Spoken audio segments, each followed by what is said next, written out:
Welcome you to the house of Iban, where all your dreams come true.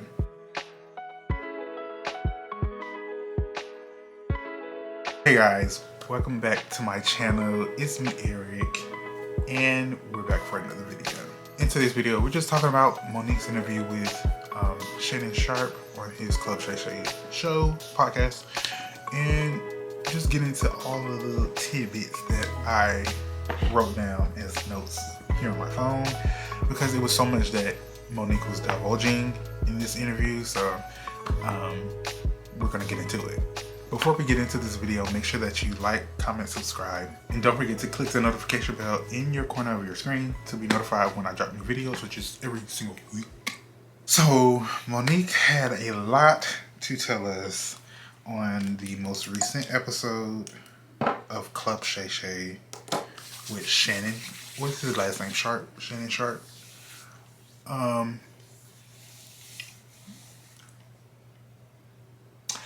What an eye-opener. I'm not going to go over the entire episode because it was like, what, 2 hours and a half long? I did watch the whole entire episode though. And boy, was I like just gagging at every turn where Monique was divulging new information, but it wasn't, all of it wasn't new information. It was the same information that she's told us before, but she dived a little deeper into what was really transpiring between her and a few other people like Oprah, Tyler, Perry, Steve Harvey, Kevin Hart. Like, she gave more context to the entire situation, which, like I said, put a lot of things back into perspective, and gave us a little bit more insight into what was really the tea. So I just want to touch on a few things. So in the beginning, she mentioned how she saw Oprah on TV and she looked just like her. She was a bigger black woman, and she had her own TV show. So Oprah was representation for Monique to even realize that, oh, not only is this dream like other people's dreams, but my dream is like, can be realized because somebody else is doing it. And I loved how she pointed out, like, even if she didn't have the representation of Oprah, she still would have had the dream. But by having representation, you understand that your dream can be brought into this realm that we call reality.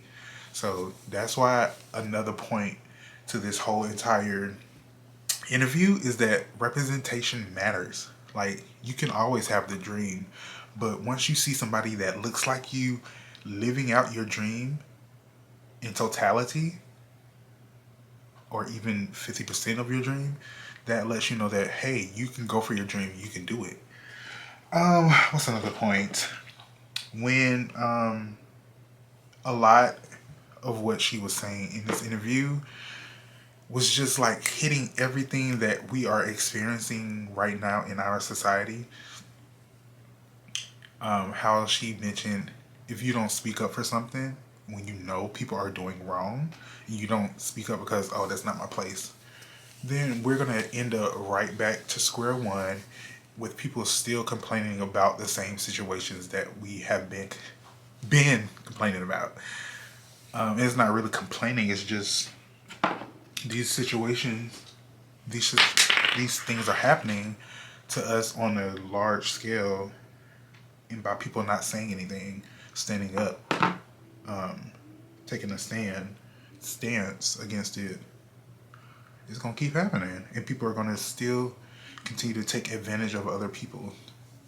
So I love how she brought that up as well, and she was saying how what we have been saying is not the messenger, it's not the message, it's the messenger.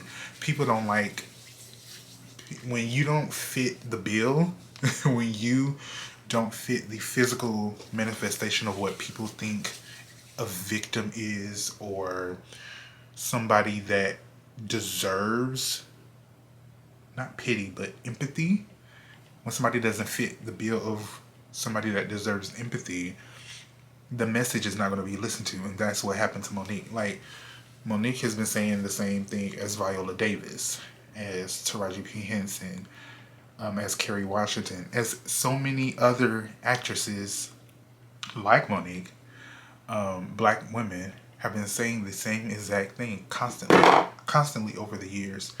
And it's like everybody overlooked Monique when she was saying it.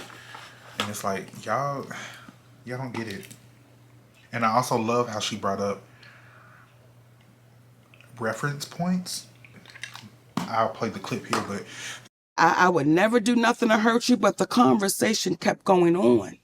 Only for Tyler Perry to admit he did start a rumor that I was difficult to work with. There was a black woman who was experiencing racism on the bus, as well as other people, just like Rosa Parks was. But because the woman, I'm going to let Monique tell it, but just because the woman was darker skinned, the civil rights leaders wanted somebody that could be accepted by the white community.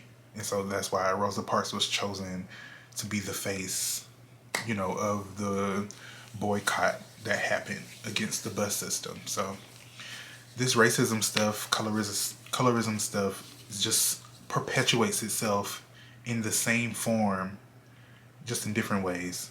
And it's crazy. What I find really messy was that Kevin Hart, and Cat Williams said this on his previous interview. Kevin Hart, yes, he is talented, and yes, he did help Monique when she didn't ask for it. But at the same time, for you not to call her back, and it's now been 2 years, so that was 2022, close to 2021. That was the last time you spoke to her. And you made a promise that you chose to make. And that'd be my thing. Y'all make promises, but don't keep them. Especially when nobody asked you to make a promise. I thank you for the money. Monique gave the money back when she was able to. But nobody asked you to make a promise to me. And then you don't keep your promise. And you let your management reach back out to Monique's partners and say, oh, we don't want anything to do with her. That's rude. I have your number. Monique has your number, or had your number. She could pick up the phone and call you directly. And you're having your management or whoever call and say, oh, we don't want anything to do with her. That's messy. That's really messy. That's so messy. And the last thing that I really want to touch on out of this whole entire interview was how, and I think a lot of people skipped this and didn't reference it to what Jay-Z has previously or recently said on the Grammy stage. So Monique was saying how she never really looked at all of the white shows, award shows, like the Grammys, Oscars, Emmys, what's the other ones? All the white led, award shows. She never looked at them. She more so looked at the NAACP Image Awards and was just in awe of all of the black talent that would win awards. And I love that because we, as many people have already stated across social media, we don't put enough emphasis on our award shows. Also because I guess one reason is our award shows are not the same how they used to be. I used to be glued to the TV every year for the BET Awards. One, because I knew we were going to get fabulous performances, especially by Beyonce. But there were so many great artists, and there are so many great artists. But back then, early 2000s, everybody was putting on a performance. Everybody was putting on a top-notch performance. But now the performance piece of the artists is just not there for some artists. For some artists, it's not there.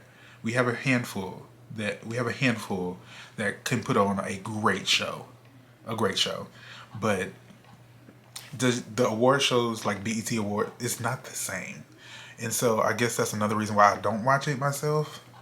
The last award show I watched was the last one Beyonce was on performing, which was Freedom, I think, with Kendrick Lamar. Yeah, that was probably the last BET Awards I watched. So, but I say all that to say we have to put more emphasis on our shows because they were created because we wanted to highlight our community and our artists from our community. And so I feel like that is a big piece that we're missing in this whole conversation. And I relate that to what Jay-Z said because he was saying we just need to show up until they give us our flowers. And it's like, at what point do you say this space is not for me? And at what time and what point do you say, you know what? I don't need your validation. I don't need your validation. Because how many times has Beyonce been snubbed for Album of the Year? How many times? Lemonade, Self-Titled, Renaissance. She's been snubbed for Album of the Year multiple times. But not only her, SZA had a fabulous, outstanding album. SOS. Everybody was playing SOS, not just black people. Then you have Victoria Monet. Jaguar 2? Baby, repeat. What are you talking about? And and just so many other artists that have come out with fabulous, great albums. Doja Cat came out with a great album this year too. So it's like, I don't, what is it? What is it that Taylor Swift continuously gets Album of the Year, and if it's not her, it's another white artist? What is that? I'm sorry to say, these albums are mediocre.